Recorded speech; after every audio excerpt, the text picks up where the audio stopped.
Eddie Brock, aka Venom, is without question one of the most popular Marvel anti-heroes ever. Following two financially successful parts from 2018 and 2021, it is now time to make it a trilogy. This was confirmed by Sony at the recent CinemaCon along with many other matters. This is not really surprising, after all, there have been several hints of further appearances by Venom in the past. For one, there's the mid-credit scene of Spider-Man No Way Home, where Eddie can be seen together with his symbiote at the bar in a more tropical setting. Although Doctor Strange's spell sends them both back to their original universe, a small part of the symbiote remains in Peter Parker's world. Similarly, there's a scene at the end of Venom, Let There Be Carnage, that features Peter Parker, which is another clue to a crossover involving the two characters. That said, Sony had more to announce. So there was news about another Ghostbusters movie. As you can see in the post-credit scene of Ghostbusters Afterlife, Winston visits the old familiar Ghostbusters headquarters in New York City. There he's alerted to the presence of a ghost by a flashing red light. Thus, one knew already with the theatrical release of the film in the past year that there's still more adventures waiting for the young squad. There's not enough information about the now officially announced movie, but we strongly expect that Ghostbusters Afterlife 2 will be a direct successor to the first part. As with Venom 3, a release date is not yet in sight. This year's CinemaCon offered quite a few surprises and announcements for movie fans. Particularly present was movie giant Sony, which of course had its own panel and thus also all sorts of information for fans of the Sony Spider-Man Universe, or SSU for short. There, for instance, the name of the third part of the Spider-Verse series was revealed. While the original title was previously Across the Spider-Verse Part 2, it is now officially called Beyond the Spider-Verse. In presumably both productions, we will see the title character Miles Morales delving even deeper into the multiverse in the upcoming movie than he did in the first one. In order to fight the new villain, Miles, his girlfriend Spider-Gwen, and the new Spider-Man 2099, who was already shown in a post-credit scene, will have to team up. The return of other characters from the first part is also likely, but not yet officially confirmed. The first 15 minutes of Spider-Man Across the Spider-Verse have already been revealed, and some insiders reported seeing the footage in secret on the spot. According to them, the clip is said to show Spider-Gwen, Spider-Man 2099, and a pregnant Jessica Drew battling the villain Vulture. It seems that the selected scene had the viewers pretty excited. Miles was also seen applying to Columbia University to work on a multiverse project. Spider-Man Across the Spider-Verse will be released on June 2nd, 2023, while its sequel, Spider-Man Beyond the Spider-Verse, is set to hit theaters on March 29th, 2024. Further news emerged about a film centered around the Marvel antihero El Muerto. The new character is to be played by the rapper Bad Bunny. This comes as quite a surprise because hardly anyone had the planned movie about the wrestler Juan Carlos Estrada Sanchez on their radar.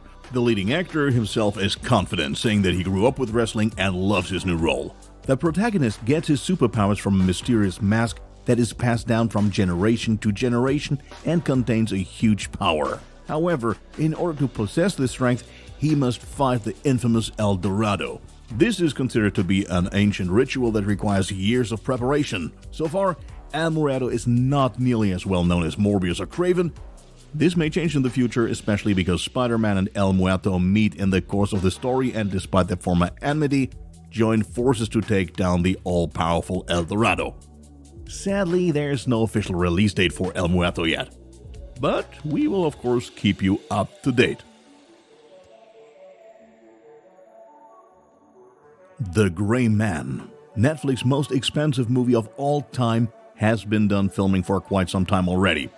Now, only a few months before the streaming started, the first shots of the $200 million film have been released. In the 4 snapshots, we see the film's key characters: Ryan Gosling as Cord Gentry, Chris Evans as Lloyd Hansen, Regé Jean Page as Carmichael, and Ana de Armas as Danny Miranda. In terms of content, the movie revolves around Cord Gentry, commonly known as Grayman or Sierra 6, who is serving time in a federal prison. There, he is recruited by the CIA and trained to be a hired gun. However, he soon realizes that he himself is being wanted by ex-CIA agent Lloyd Hansen. The latter is not less skilled and seeks Gentry's life. As the story unfolds, 6 is supported by another agent, Danny Miranda. A race against time begins, which only one side can win. Directed by the two Russo brothers who were also in charge of Avengers Endgame, this thriller is based on a series of books by Mark Greaney. The screenplay was written by Stephen McFeely and Christopher Marcus, who likewise contributed to Endgame. We are looking forward to the new Netflix project The Gray Man, which is scheduled for release on the streaming service on July 22nd, 2022. The CinemaCon confirms what has long been suspected. The Batman will get a sequel. At the same time, the return of two important people has been announced. One is lead actor Robert Pattinson, who will once again play the Dark Knight, while Matt Reeves will also be back as director. Reeves himself did not want to or could not say much about a possible plot yet.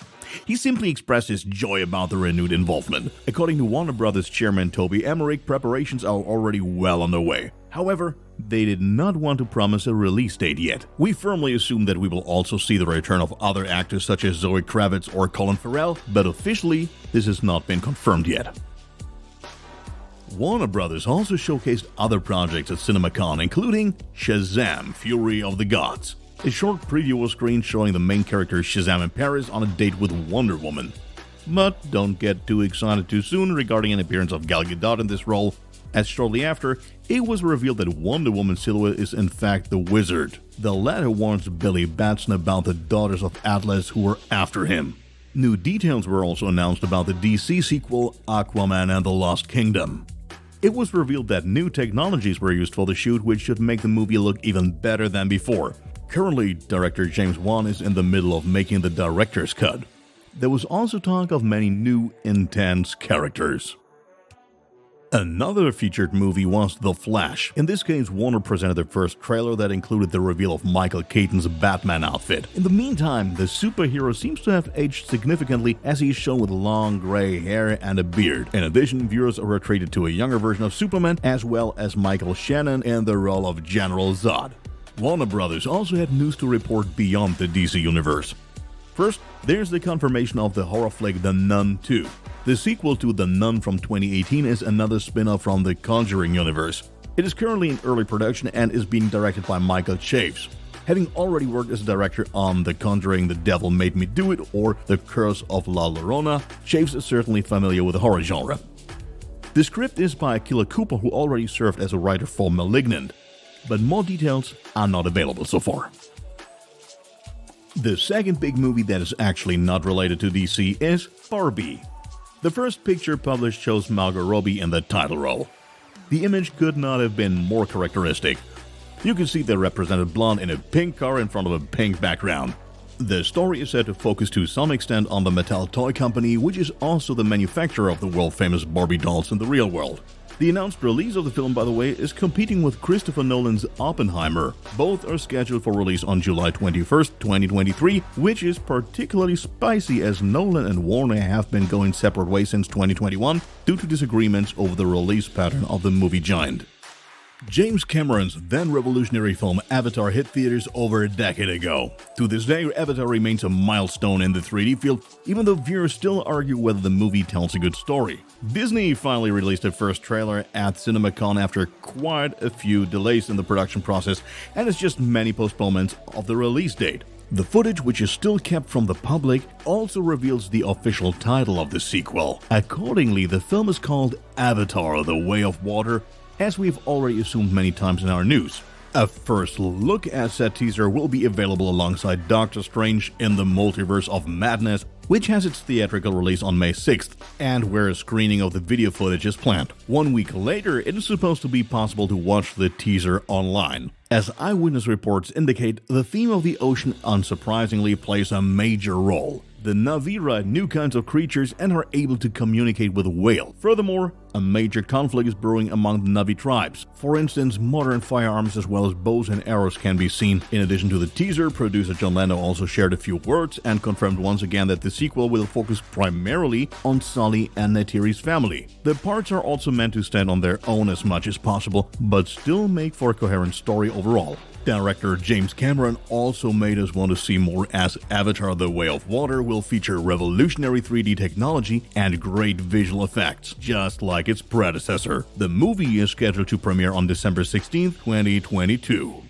the whole world is busy watching the civil case of Johnny Depp and his ex-wife Amber Heard. The extensive trial recently also dealt with a possible Pirates of the Caribbean 6. Although Depp reiterated that he would not take on the role of Captain Jack Sparrow ever again, he did share the plans he originally had for the 6th part. Apparently, he wanted a worthy conclusion to the series and was even asked to contribute to the screenplay of the final film. However, the realizations of parts 4 and 5 no longer corresponded to the ideas of those responsible, and on the top of that, Depp and Disney fell out, which is why there was never a chance for a suitable ending. Instead, for the past 2 years, there's been talk of a new spin-off starring Margot Robbie. Nevertheless, nothing new has happened since.